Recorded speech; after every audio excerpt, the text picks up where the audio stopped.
Kristi Beer is a spokesperson for Inprint, which is a nonprofit literary organization in Houston whose mission is to inspire readers and writers, quite simply. Welcome to the literary tourist component of the Bibliophile. Thank you. So, why should the literary tourist come to Houston?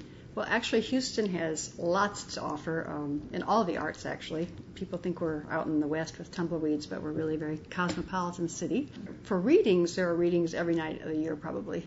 Imprint has its own reading series that's nationally recognized. We've been going for 31 years. Wow. It was started at the University of Houston. Imprint was started in 1983, and we have our own offices. So our series runs from September through April. We really have the top-notch writers in the country. We've had John Updike, Salman Rushdie, Richard Ford, just about everybody, Joan Didion, great people, not just unknowns. Yes, definitely a who's who. It takes place on your premises? No. We started at the Museum of Fine Arts, which holds about 325, and then it got bigger and bigger. So now we're at the downtown main theaters, the Alley Theater, which is the regional Southwest theater for this area of the country. They let us use their space for maybe the last 15 years for free on Monday nights when the theater's dark. So that's been a great help for us because our admission price is $5, has not changed since 1983, and we also sell season tickets, which help us raise money. And then it's free for seniors and students. So any seniors that are traveling, this is a completely free event for them. So we're at the Alley Theater, and when they're not available, we're at the Wortham Theater, which is a great, beautiful space too.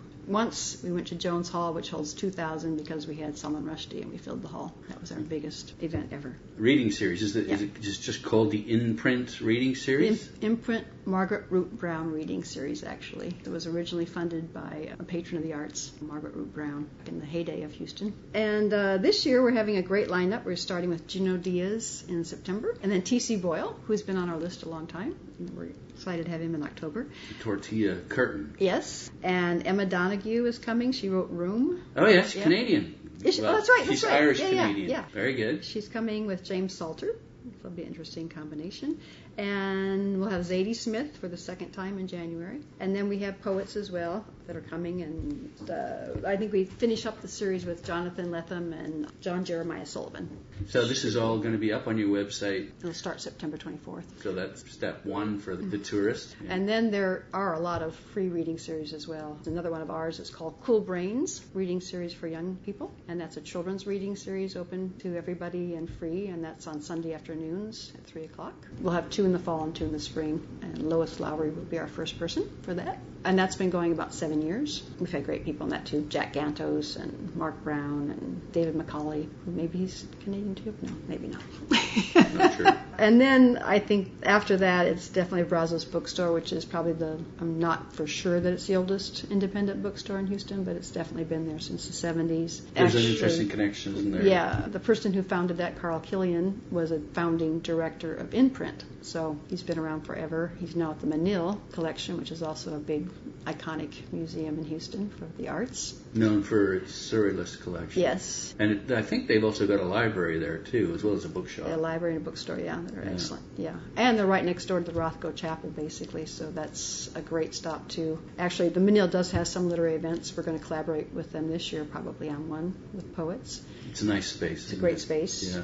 And then down just a lovely walk through the oak trees, you'll get to the Rothko Chapel, about 2 blocks away. There's poetry events there as well as a lot of lecture series, mostly to do with peace and justice issues. And it's non-denominational. And, of course, there's the Mark Rothko paintings in there that are very controversial, I guess. Mm-hmm. Yeah, they can elicit controversy, but also contemplation and outrage too. Certainly, so it's interesting, isn't it? So Brazos Bookstore has stuff going on almost every night of the week. They'll bring in some really great authors. Richard Ford, I saw, is coming in, as well as lesser-known authors, and that's free. Brinkley, they've brought in a couple times. He's just done the Cronkite biography. Right. And Cronkite grew up here. Yes, or was it Cronkite? Well, Cronkite. Dan Rather did for sure. Dan Rather did, but Cronkite also went to high school here, okay. I think. Yeah, I think you're right. Kind of interesting. You've got both those That's iconic true. journalists, if not literary men. Yeah. Brazos Bookstore is someplace you should just go to browse, and they have a great architecture, great art, great poetry selections, especially small and intimate, and people are very helpful there. You know, one thing I find that's interesting is that many of these great institutions are scattered throughout residential areas, which is quite pleasant. There's not a problem with parking, for one thing. Right, no, not at all. yeah, which is unusual, you know. Yeah, for the United States, that's true. And in places you just don't expect to find them, that you probably wouldn't notice as a tourist driving by. Like Brazos is on one side of the street, and Murder by the Book is on the other side of the street. And they're in strip shopping malls without much character, but once you walk into the store, there is certainly a character, and especially Murder by the Book, which is like an English tea room sort of. Or I might say a kind of a smoking lounge. Yeah, okay. Probably more familiar. Or a gentleman's club. With a lot of stuffed armchairs and footstools and space, a lot of space too. And I guess they have readings. They have readings too, absolutely. And signings. And because if you're a mystery lover, that's a Murder by the Book is your place, spot. Absolutely. Okay, what else we got? Well, let's see. We have Blue Willow Bookstore for families. That's out west of town, so that would take you to a different part of Houston. And they have children's books there, and they have lots of great children's authors. They are also our bookseller for our children's series, so we collaborate with them. That's the nice thing, too, is that, we collaborate with Brazos for our reading series and Blue Willow for our children's series, so there's a really nice collaboration, and we know each other, and it's a nice circle of people in Houston. Yeah. At Brazos, they also sponsor a reading series called the Gulf Coast Reading Series, which is the students at the University of Houston Creative Writing Program. They read there. That's one of the best in the country, right? Most people, even in Houston, don't realize that one time that was ranked number 2 by U.S. News and World Report after the Iowa Writers Workshop. Now the rankings are kind of all over the place, and there's controversy about rankings, but at any rate, it's a very renowned creative writing program in the country. And so there's this nice synergy. Imprint gives every student a fellowship to that program. That's the reason we were actually created, or raison d'etre. How does that work? We raise money at our Poets and Writers Ball, which is an annual event. We've got money also from private donors, and we have prizes. We do a $10,000 poetry prize every year called the Verlaine Prize. So the money you raise, automatically, if they get accepted to the program, they'll get a certain amount? Yep, that's right. To offset their costs? Yep. We've been doing that for 30 years. So we are a nonprofit, our own entity, but we work very closely with the University of Houston graduate writing program. So Brazos sponsors them as just part of the community support to have these graduate students reading throughout the year. And I guess if you've been holding it or supporting it for that many years, there'd be a lot of alumni who sort of made it, right? Exactly. And they would feel obliged to return. Right. It's a really nice synergy. We have a lot of alumni that teach for us because we also do creative writing workshops. We just had Amber Dermont, which is one of the students we sponsored, had a front page book review, her first book on the New York Times Book Review Sunday. And, I pick up the New York Times Sunday morning, and there's Amber. It's really a great feeling when you just know them as kind of kids, and there they are in the New York Times. Well, and you've served as a sort of an incubator. Yeah, exactly. Great. She's actually going to be in our series this year in March, so we're really excited about that, to welcome her back as a star. As a star. So you can go to Brazos and find something for sure if you're in town. They've also got a couple of shelves of rare books, courtesy of Graham's. I guess it's called Graham's Bookshop. At Brazos, you mean? At Brazos. Okay. So they've got a shop out of another destination. Okay, the Museum of Printing History, which is another great spot to go and see printing presses and instruments and rare books, I guess, and they have classes there and workshops there. Yeah, it's free.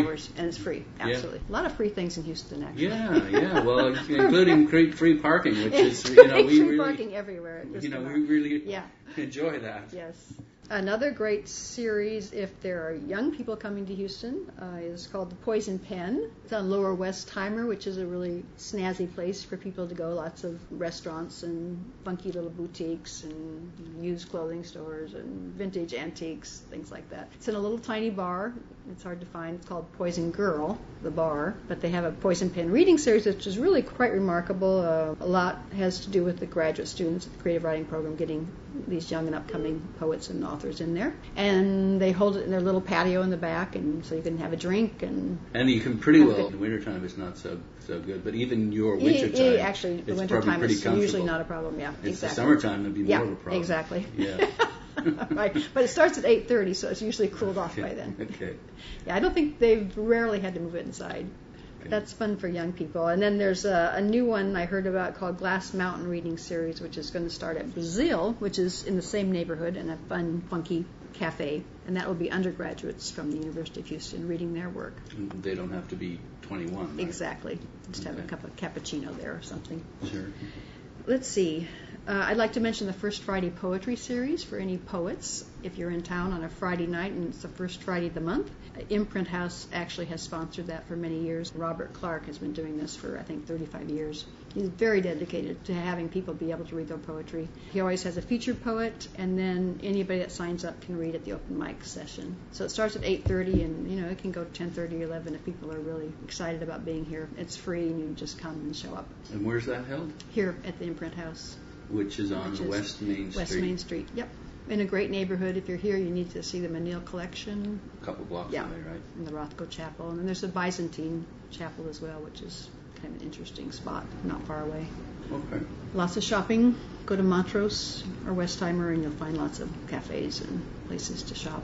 So this in Rice Village is kind of the hub of where you can do things outside and walk like you might in a European city. Right. Because much of Houston to a tourist is going to look like it's just freeways, That's the idea, isn't it? If you can locate and stay somewhere relatively close to what they call the museum district. Yes, exactly. Then you're pretty close to everything. Right, and we do have now electric rail that runs through the museum district, so most people still use their cars, but even if you stay downtown, you can pick up the rail and go right through the museum district. You've got some important universities here. Yes, we have Rice University. They also have a Cherry Lecture Series that brings in writers, thinkers, that's open to the public. You'd have to check their website because it's kind of a scattering of dates. And they have a rare book collection as well in their library, and I think it's open to the public. And then University of Houston also has a special collection, all kinds of books there. In fact, our chapbooks are there, as well as at the Museum of Fine Arts bookstore. And your chapbooks are? Our chapbooks are these beautiful little gems. We make them every year for the Poets and Writers Ball, which is our annual fundraiser, and that's where we get the money for the students. And as a little party token at the end, every guest gets a chapbook, which is designed by our graphic designers and put together by a bookmaker who teaches at U of H. Handmade. And then one day we all sit around before the gala and we stitch them together. And I tried to get a copy of yours, and you wouldn't give it to me. Sorry because they're that. sought after. You have to go to the gala to get one, I guess. That's right. Yeah. For $500, you can come to our gala, and you too can have one. That's our major fundraiser. Linda Menil has a bookstore, probably TSU. I'm not as familiar, but that's Texas Southern University. Okay. Historically a black university, but not anymore, of course. Great university, and right by U of H, actually. So it's an interesting campus to see. I know the U of H has got an impressive rare book library. Right. And I guess the other TSU would as well? I don't know. I need to find that out. Done collaborations with them, but I haven't actually been to their library. Might be a very interesting library. Well, we'll have to look into that. Civil rights and documents, things like that.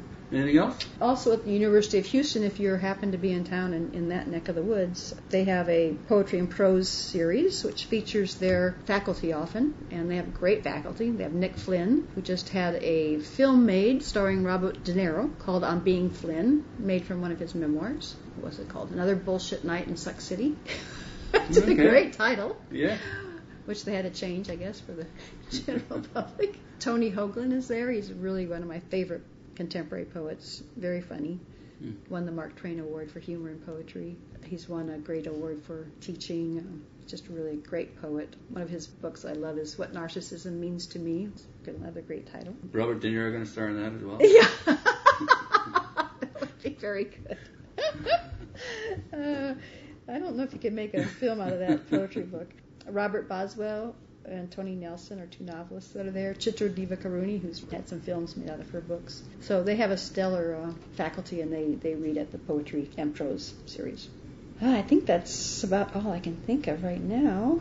That's great. More than you would expect. That's a lot to do, yeah. That coupled with, as you say, some of the world's great.